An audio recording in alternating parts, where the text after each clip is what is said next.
Hello, everyone, and welcome. Thank you all for joining us today for this live stream event. My name is Rebecca, and I am the event planner of Microsoft Reactor New York. Before we begin, I'd like to quickly go through two items, our code of conduct and the event guidelines. So for our code of conduct, Microsoft Reactor seeks to provide a respectful environment for both our audience and presenters. So we encourage engagement in the chat, but please be mindful with your commentary and remain professional and on topic. For our event guidelines, just note that this session is being recorded. You will not be in the video, however, and this session will be made available at a later date on our YouTube channel. I'll share the link to our YouTube momentarily. If you have questions, please feel free to submit them in the Q&A and throughout the presentation. We do have closed captionings. You can turn it on by clicking on the CC or live captioning icon at the bottom of your screen and select your language preference. This session has a bit of a delay in feed from the presenters to the audience, so we just recommend not waiting until the very end to ask your questions, but asking them as soon as they come up. So for today's agenda, we'll be doing a welcome. We'll let our guest speakers from IFC take over and go through their presentation, and then we'll have time for a Q&A at the very end.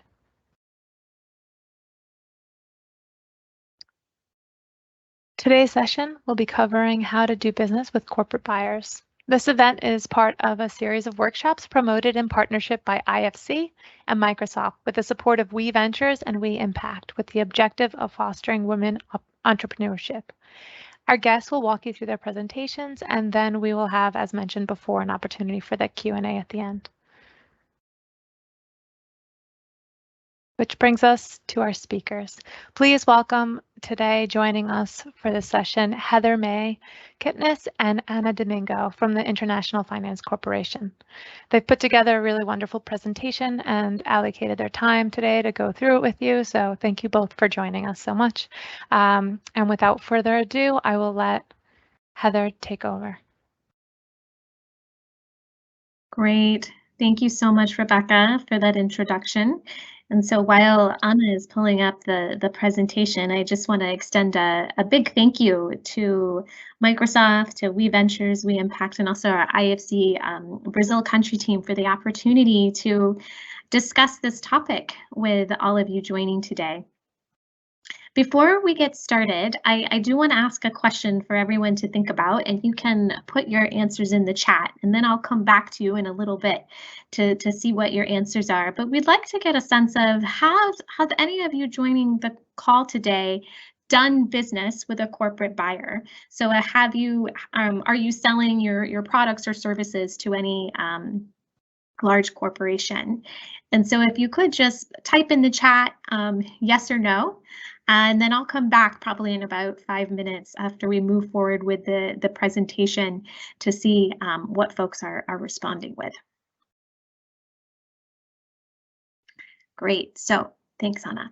So what we're hoping to share in this presentation with you is, and what we hope you'll walk away with is, one is, why are companies committing to sourcing from women entrepreneurs? So what is the importance of this to corporations? And and that'll give you some context. And also, why is IFC committed to helping corporations buy goods and services from women entrepreneurs? And then we'll get into what can you, as a woman, as an entrepreneur, and as a woman-owned business, how do you sell your goods or services to companies? And so we'll talk about some of the bidding methods and what the process is, and how do you prepare a bid, and what some of the do's and don'ts are. Now, some of you may already be supplying to companies, and if you are, I mean, feel free to add in comments and things that you've learned into the chat to make it interactive, because I think we're all learning together. And so for those of you that do have some experience, we'd love to learn from you as well. And what we'll do at the end of the presentation is we'll also give some insights as to what you as a business owner can do to make sure that your procurement is as inclusive as possible of women as well. And so we'll give you some tips on what we've learned from companies. Next slide, Anna. Great. Okay, so I went through what we hope you'll walk away with. Here is basically our roadmap to the presentation. So I'm going to tell you a little bit more about why this is important to companies and why IFC is doing it. Anna will take you through more of the tips and the processes, and then in the end I'll come back and tell you about how to be more gender inclusive, and then we'll have opportunities to ask questions. Next slide. Great. Okay, for those of you who are thinking about if you have been supplying to buyers, please continue to write your answers into the chat because I'll come back.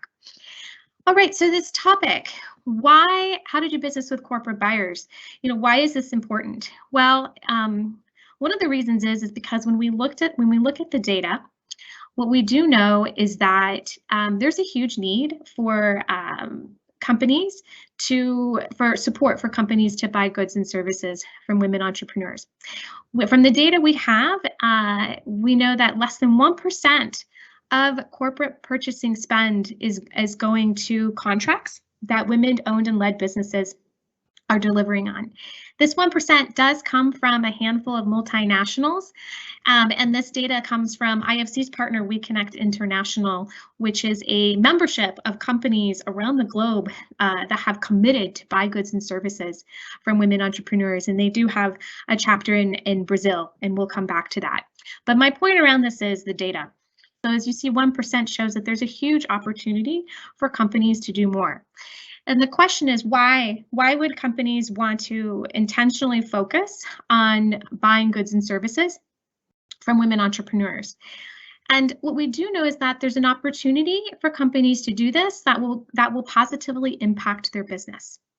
The data we have is around how companies is not specific to women, but it's more around the benefits of companies having a diverse supplier base.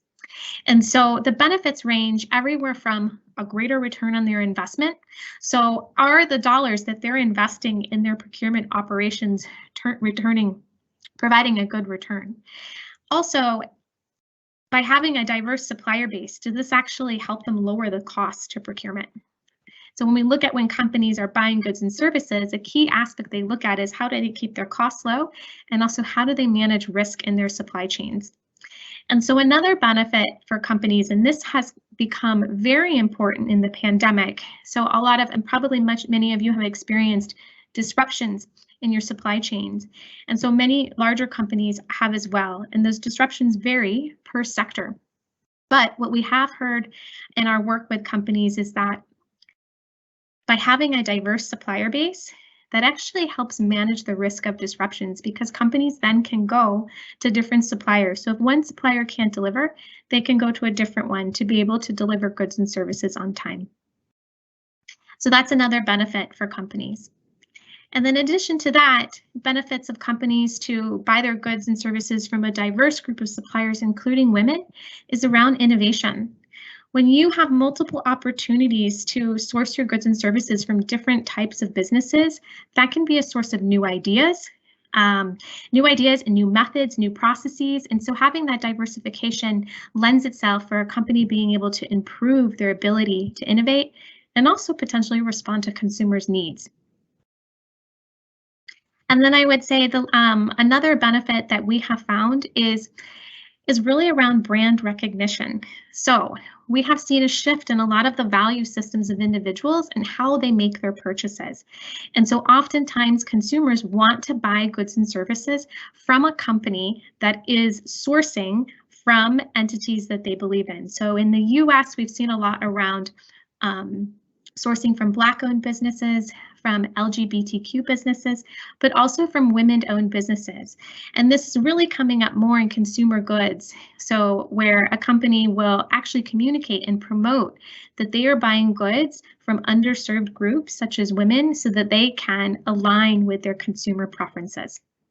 So I share this with you all to give you a sense. This is really just a foundation for today's discussion on why companies, what the opportunity is for companies to do this, and also why it's important for IFC is because we're seeing that there is a huge gap in terms of women's access to these procurement opportunities. Next slide. So let me give you a couple of examples of what this means. And so what we have here on the screen are examples of four institutions that have made commitments to buy goods and services from women-owned businesses.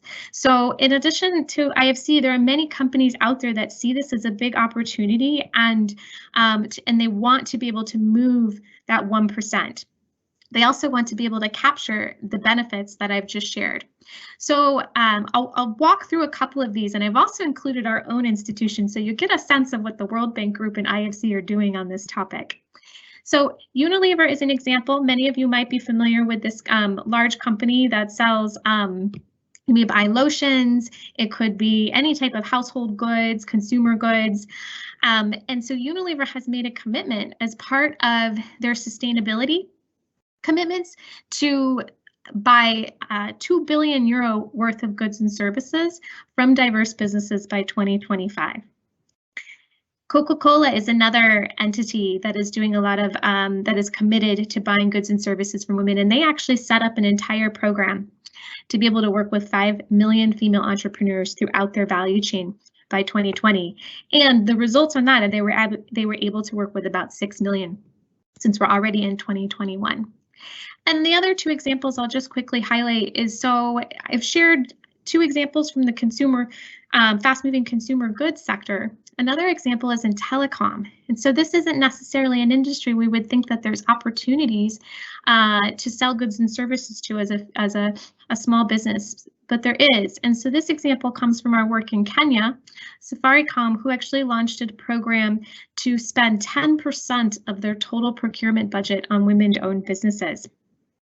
So this is another example of companies just showcasing their commitment. And then last but not least is the World Bank Group. And we're the first multilateral to make a commitment to double our procurement spend with women-owned and led businesses.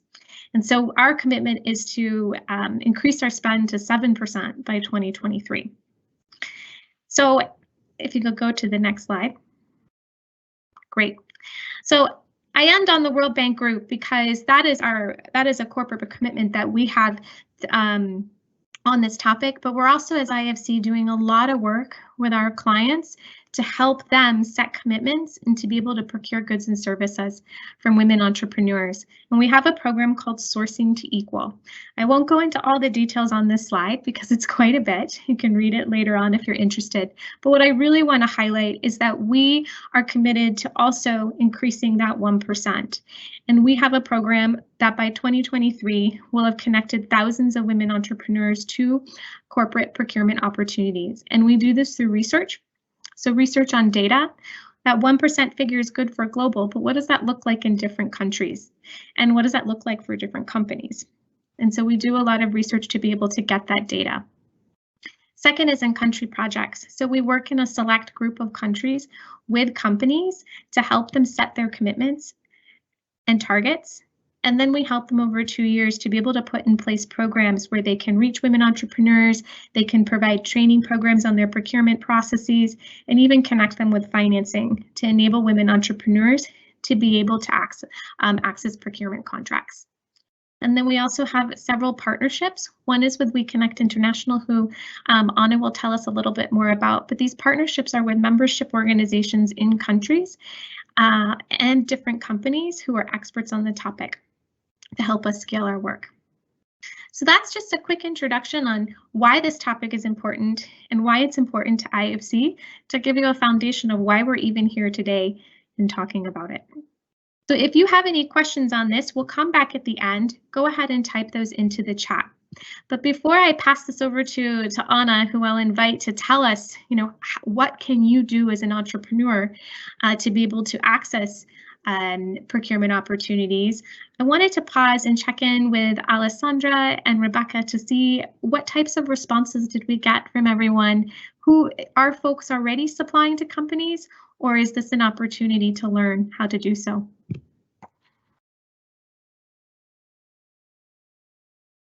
Yes and no. So we've got quite a bit of a mix. That's great. Wonderful. So then this hopefully will be useful to everyone because we have such a mix in experience. So great. So Anna, tell us, how can those joining the call, how can they access corporate contracts? Okay, and I think you're on mute. Sorry, just give me a minute to unmute. Thanks so much, Heather. So how do I access business opportunities with corporate clients? So I will be talking about the 4 key steps that every provider, every supplier should be following to be successful in this market.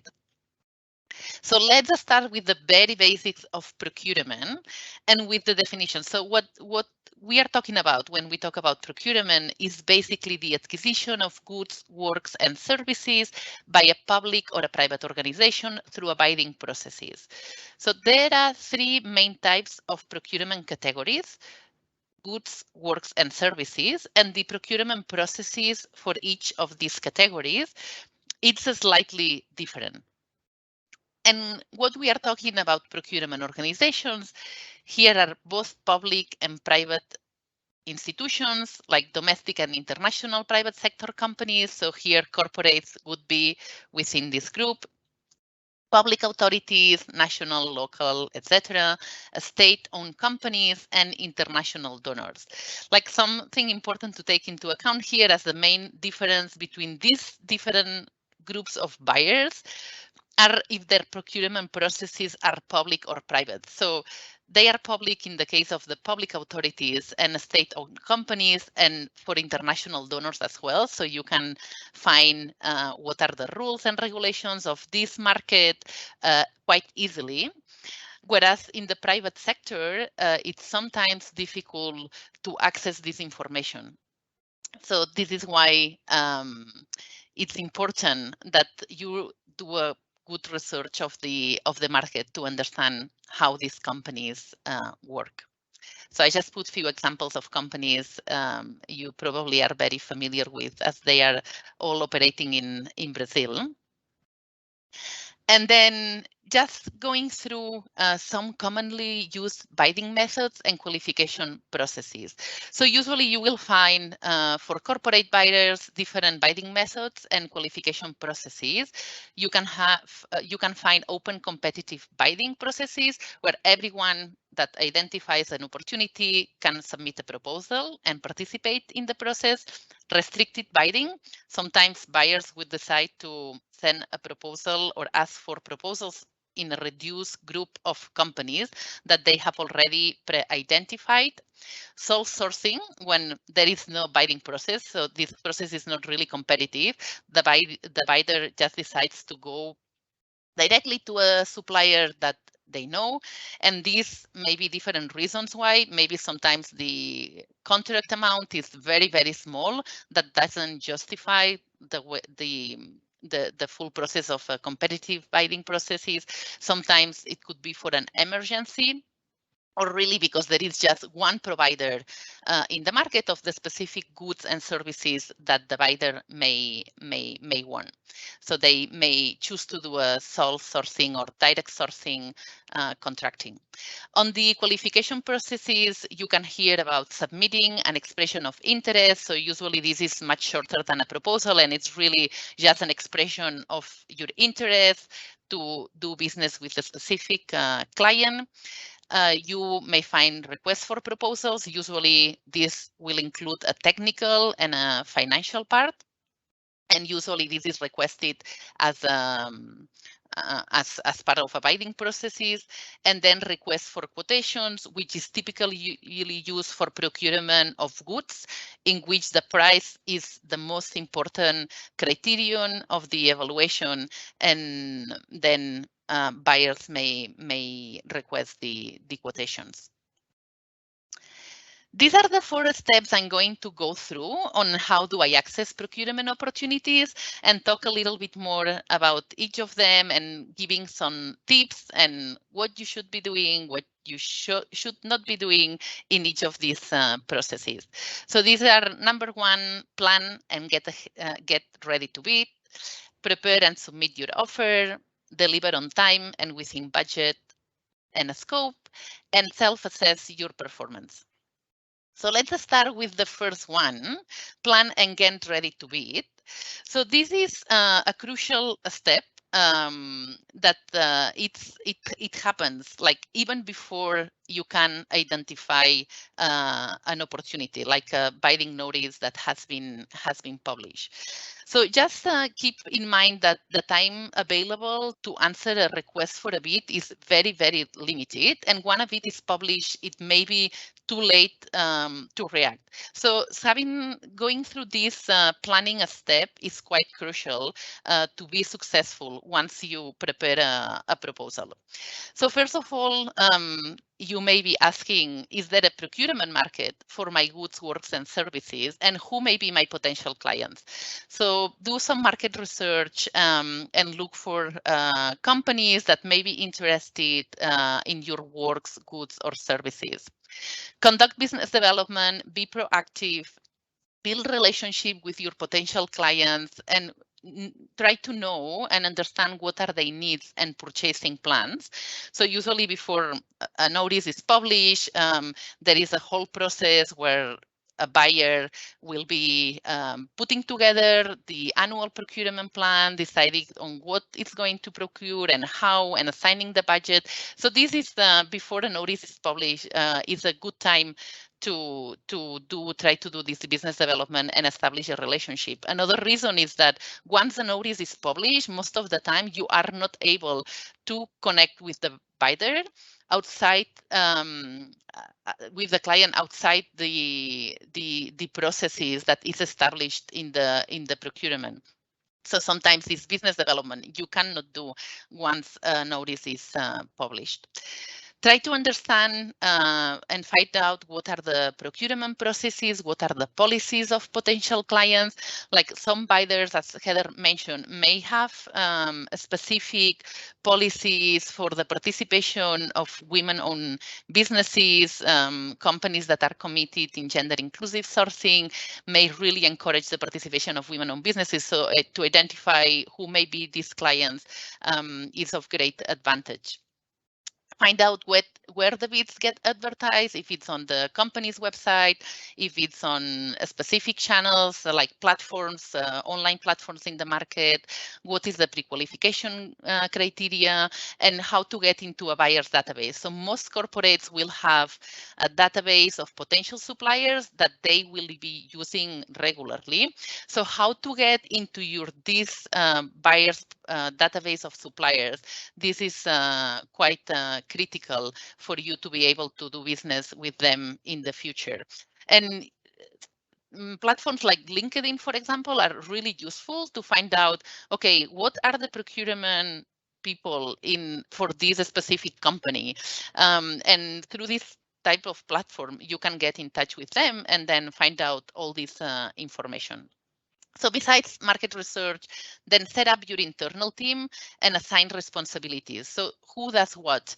Who will be identifying opportunities? Who is doing the business development? When an opportunity is identified, who will be in charge of writing the technical proposal? Who will be doing the finance proposal, etc. So it's important to have the different roles clear because, as I mentioned, time is very limited once you need to submit your proposal.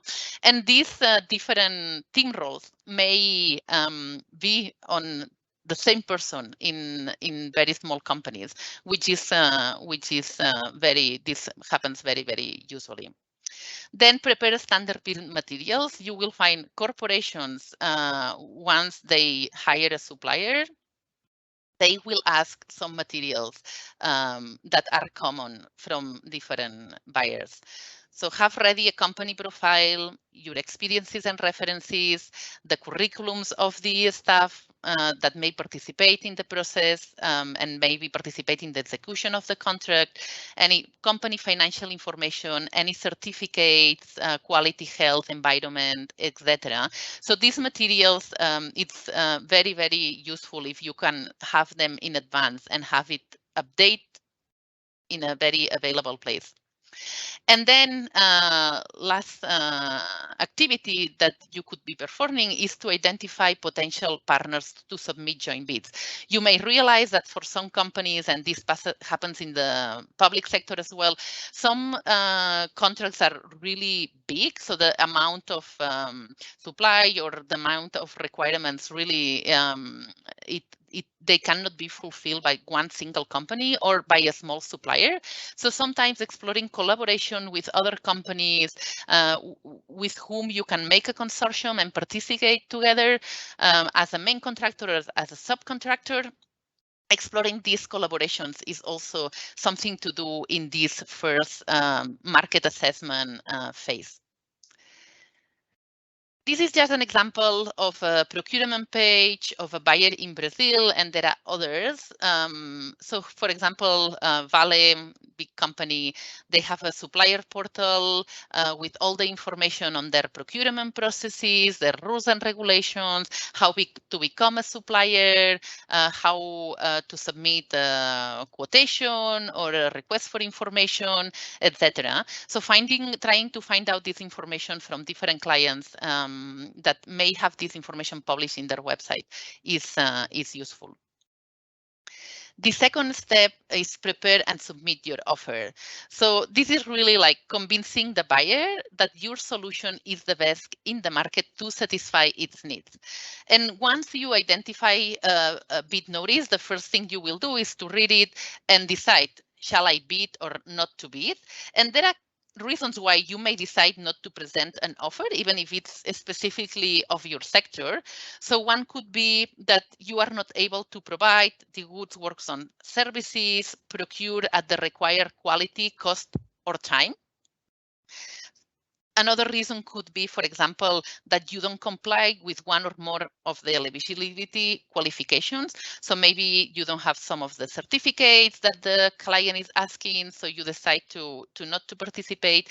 And another reason that usually companies may decide not to submit a bid is that if the deadline is too close. So if you identify the procurement notice like too late and you have like not much time to prepare an offer, this may be a reason why you may decide not to participate as well. So that's why it's important to build the relationship with the clients, because it's a way for you to anticipate when these client needs and when these opportunities will be published. So you have enough time to prepare. Also, to let you know, like, offer preparation is expensive and time consuming, but it's also a learning process. So once you've worked once with a client, like the second time you submit an offer and the third time, like the time and resources that you need to spend on it usually decrease. So here, just put some tips on do's and don'ts on preparing and submitting your offer. And just to highlight a couple of important ones. So read the instructions as many times as needed, follow the instructions completely. One of the main reasons like companies get disqualified is because they don't use the templates provided, they do not submit the offer on time, and they miss some basically like administrative paperwork that it was required in the notice and that the divider really missed. And then, of course, don't lie or submit any misrepresentations. This could get you disqualified from any future processes with the company. And do not overpromise on time, price, of quality, for example, because then you will have problems during the execution phase, and then your client won't be happy. So these are some tips to follow during the offer submission and preparation. So the next step is on delivering a contract. So once you get a contract, congratulations, you've won the first contract with this new client. But now the most difficult challenge starts, which is to complete and deliver your work successfully. So here as well, just keep in mind how important it is to have your client happy, to deliver on time, meet expectations, quality, and cost. I would also recommend to always have like open, honest communications with the client. This is essential. So keep your client updated about how you are executing against the terms of the contract, and be ready as well and have a mitigation plan to respond to unexpected issues that may affect project execution, to resolve these issues as soon as possible. And then if there are any expected issues coming out, discuss and seek agreement with your client if there is any need to make any modifications on timelines, budget, project scope, etc. So yeah, just make sure that your client understands what you are doing and that you are doing everything possible to complete the contract successfully. And this brings us to the really like next step. Once you have completed execution and the client has paid you, it's important and very recommended to self-assess your performance, especially when you are working with new clients and when you see there are room for making improvements. As you know, the procurement market, both in the public and the private sector, is highly competitive, and companies need to continually increase their performance to stay afloat. So it's important that once a contract has been closed, speak with team members and try to do a post-contract review discussion or short meeting to discuss on what went well, what didn't, what could be improved, and any lessons learned. Also, it's important to ask for your client's feedback. So this would help you to better understand if the client was satisfied with your company, and also will help you keep relationship with them and assess what are the possibilities of working with that client again in the future. As part of the reviewing process, you should develop a reviewing mechanism, and this could be done in an Excel spreadsheet, for example, to track what bids you were most successful with and what bids you mainly fail or are more difficult for you to complete. So this self-assessment step of your performance is really very important step in the learning process specifically, and when you are working with new clients. So just a short summary and recap of what we've been speaking, like these 4 steps: plan and get ready to be done during the pre-bidding phase, and this could be before a tender is advertised, while the company, your potential client, is identifying their purchasing needs, identifying the channels of bid advertisement, identifying budgeting, etc. Then on the bidding phase, when the tender is out, just focus on preparing and submitting your offer. The most you have prepared any of the standard materials we talk about in the previous phase, the more you can focus on the technical and financial side, very specific to this specific bid. And then once the contract has been awarded and before payment is closed, just focus on delivering and time, budget, and scope. These are 3 main areas to keep an eye on, and just really keep communications open with your client, communicate with them if any issues, and try to mitigate any unexpected issues that may happen. And last but not least, just self-assess your performance. And really, like, a good performance is the best warranty to get future contracts with companies, like keeping them happy with your performance. So this gives us to the end of this section, and I would like to pass again to my colleague Heather, just to give a highlight of yourself as a buyer, how you can ensure that your procurement operations are gender inclusive. So Heather, back to you.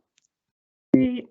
Thanks so much, Anna. And I do see that there's been some questions that have come in, so we'll definitely get to those in the Q&A. And so, you know, considering, how to even get on the radar of these companies, and will companies even buy from small businesses? These are really great questions. So we'll share our thoughts on them. And I think, just to add on to what Anna was saying, it's a lot of these steps may seem like common sense in terms of, okay, you need to be able to deliver successfully.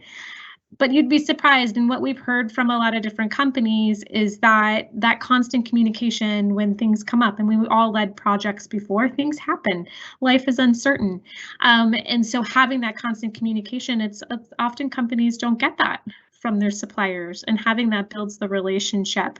And I would add that we do see companies providing referrals for when they have a good supplier, they may even say to another company, hey, I see that you're trying to diversify your supplier base with more women entrepreneurs. Here's a great supplier that I've been working with. So performance does actually lead to new opportunities. So thank you, Anna, for that really great overview of some of the key steps and do's and don'ts. I took some lessons from it as well. I think now just to switch courses a bit, and most of you that are joining I understand are women entrepreneurs, or entrepreneurs yourself, you're running your own businesses.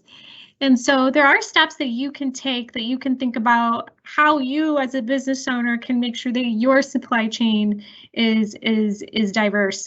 And we often see that small businesses are doing business with other small businesses. And so there's an opportunity for within small businesses to also make a commitment on what you can do towards gender equality. And so on the screen, for those of you that can see the screen, we've put together 6 steps. Now, these 6 steps are what large buyers do, but they're also applicable to any business, regardless of your size. And regardless of your size, and if you'd like to make sure that your sourcing needs. So this could be anywhere from, you need an accounting system, who's the vendor for that? It could be something if you're manufacturing goods, who might be some of your input suppliers for that. It just, just think about what you need in terms of your sector. And I think first and foremost is really communicating to your teams that it's a priority, that you want to make sure that the vendors and that you work with is a diverse group. We're talking about women in this presentation, but diversity can mean many things. It could be from an ethnicity, race, age as well. So it's up to you, but that's the first thing to do, is to communicate to your staff, like, what would your commitment be? Second is, if you are committed to having a diverse supplier base, it's okay. Go out and do some outreach. You might have a short list already in your head who some entrepreneurs may be. It might be those within the community of We Ventures or We Impact as well. And then the rest of the steps is really actions that you can take to build up your capacity to ensure that your sourcing and your supply chain is as inclusive as possible.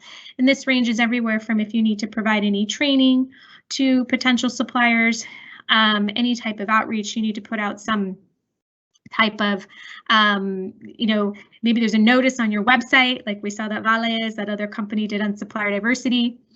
And then another angle is, and this is what often larger companies are doing as well, is asking your suppliers to think about this topic. And so this is where, a large company may have their suppliers, but those suppliers can also have a diverse, a commitment to supplier diversity. So while these tips, this is a process that we use with large companies, we wanted to highlight it for you as business owners, because you may have an intention, or you may be very keen to make sure your supply chain is as diverse as possible. So with that, I think we can stop. We've got about, 15 minutes to dive into some questions. And actually, I am completely forgetting, and someone has asked a question here around resources and We Connect. So Anna, why don't you take us through some of the resources that are available and describe We Connect International, because they do have a chapter in Brazil, and that's a really great place to start.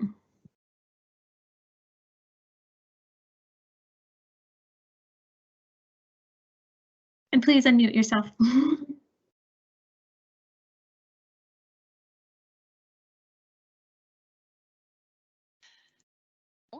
No? Okay.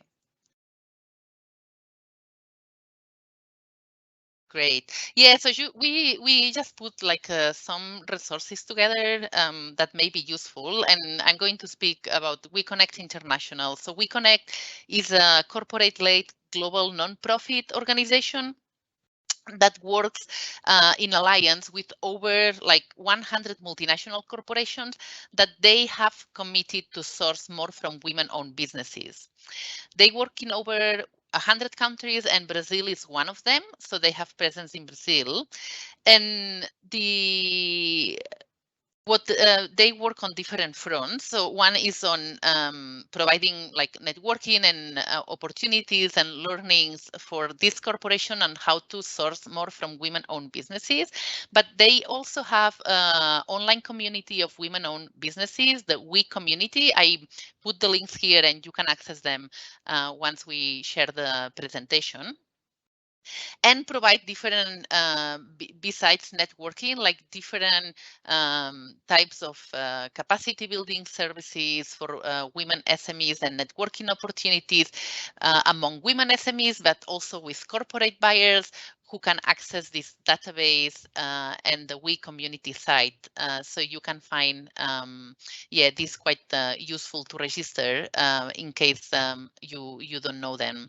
And then just sharing Red de Mujer Emprendedora, probably you are already familiar with this, and the International Trade Center, She Trades, that offers as well a place to create new businesses. And has like a marketplace, a platform where women-owned businesses can also register, and they provide some capacity building activities and opportunities for network and business opportunities. So Heather, not sure if you would like to add something on those.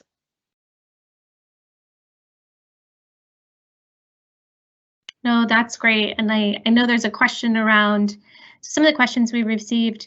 One of them is on, do they have a public list of companies?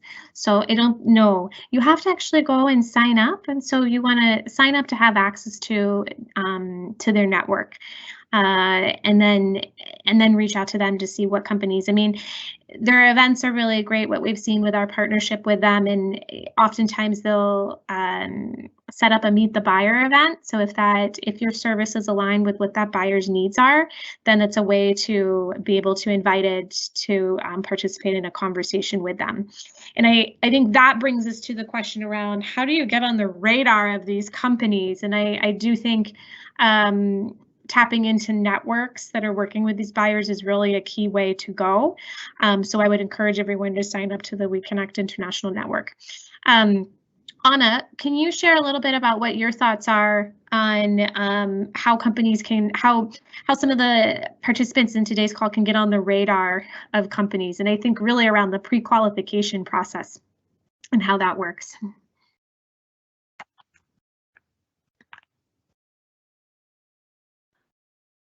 I talk a little bit about this. So the probably most useful is to get in touch, try to identify who are the procurement, the people in the procurement department, and who are the decision makers. And you can find sometimes this contact through LinkedIn, online, then on web pages as well of these corporate buyers. It's another way to identify what are they doing in the procurement space, but also like getting in events where these corporate buyers may be attending, like networking events. There are several organizations, and we mentioned WeConnect International, that may be organizing from time to time supplier buyer matchmaking events. So trying to find those opportunities and participate into these events, it's a good opportunity to meet them and talk with these companies. Fantastic. And, you know, it's an interesting question that we've gotten also, Anna. This is around services. You know, do you see, can you share your thoughts on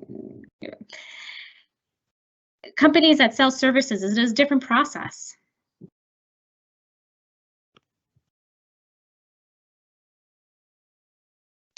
Yeah, I think for services specifically, and these, for example, small companies may have an advantage here. Companies that sell services, and it's in terms of innovation, it's in terms of a unique product.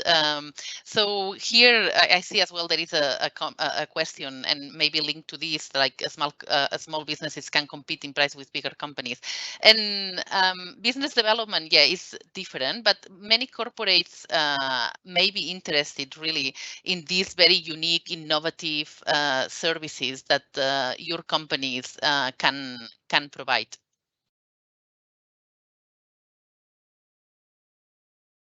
And then again, sorry, I wanted to stress as well that big corporations, they have all types of procurement for small companies, for big companies.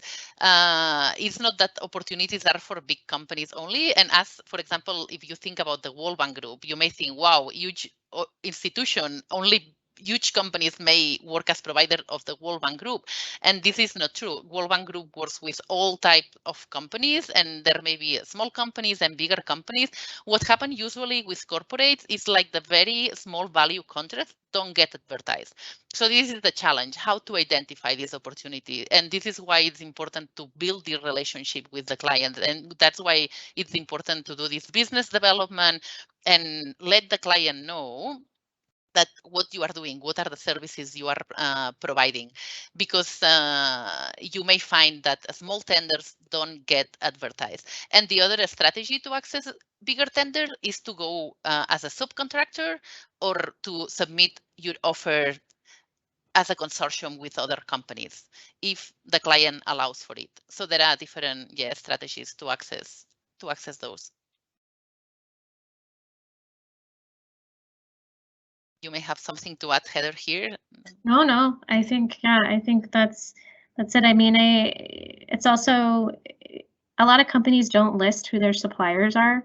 So this is also the challenge. It's like you're trying to find, as we say in English, the needle in the haystack. You're trying to find that little piece of information that's not published. And so if you can, and you find out who a supplier is, you might want to reach out to that supplier of the company because there could be an opportunity there. So it's really about casting a wide net and relationship building as well. So I think I don't see any more questions here. I'll ask the team, Rebecca and Bruna and Alessandra, if there's any other questions that have come through. Thank you both. I think you have covered it. So at this time, I'm going to just pull up my slides here, and thank you so much. That was great. Sorry, I was just distracted with making sure I had my slides up. Wonderful, and I think we got to all of those questions. If there are any other questions that do come through in the interim, we can always circle back to them. But just momentarily, I'm going to step into just like the reactor and talk about the next upcoming sessions that are part of this wonderful series. So coming up next, September 1st, this session is in Portuguese, but there is closed captions available in English, so these sessions can be beneficial for you, whether, you know, English or Portuguese or Spanish or whatever your language choice is, wherever you're coming from. This is covering a lot of interesting topics, discussing professional development, business development, women's entrepreneurship. It's not just, you know, I mean, the focus is on South America and specifically Brazil and the development there and in those countries. But just in general, across the board, we should be really striving for this, you know, internationally as well. So this session will be opportunities for women in the technology sector in Brazil, again, September 1st. I've shared in the chat with everyone here today our event calendar that has these series with those links available. So definitely check it out and tune in for the next one. We also have on September 22nd another session, which is opportunities for women. Oops, excuse me. That was the previous one. accelerators and training, how to choose the best options. So for this session as well, same time of day. So if you've tuned into this one, if you're interested in seeing more, or if you missed some of the sessions in the series, do feel free to check out that event calendar. And we have everything on demand on our YouTube channel. You are more than welcome to go and visit there as well. And then finally, the Reactor Sao Paulo. So we do have a number of sessions outside of this series. We are a technology development and startup program for the community. So if you're not familiar with us, do visit us on meetup.com. We have reactors internationally, 11 physical locations. Right now, most of our content is virtual. So if interested in other aspects of our programming, do feel free to check out our main website at microsoftreactor.com, or you can look us up on meetup.com as well. At this time, let me just take a look over here in the chat. Has there anything else come through? I saw a comment that said that networking is very important. 100%, 100% networking is really like, I feel like on numerous occasions, and Heather, Anna, if you want to speak to that as well, you're more than welcome to unmute and to, pop in. But so many people I've found tend to grow their business and develop business word of mouth. You know, definitely advertising, marketing, and everything like that, and just having a great business plan to begin with certainly, you know, does you favors, but finding partnerships, collaborating, working toward relationships is another great way and method to do so. Yeah, I think that may be everything. I don't see anything else coming to eye. So once again, sorry, the virtual world, you know, you have to look through the different threads and everything. I want to thank everyone for being here, being a part of this session, for continuing participating with these series. If questions do come up after the fact, you've revisited this session on demand, and there's other questions that come to mind, do feel free to reach out. We'll certainly try to get the answers there. Again, Heather, Anna, and Alessandra and Bruna, thank you all so much. This was fantastic, a great session. I think at this time we can call it a wrap. Thanks so much, Rebecca and everyone. Bye-bye. Thanks so much, everyone.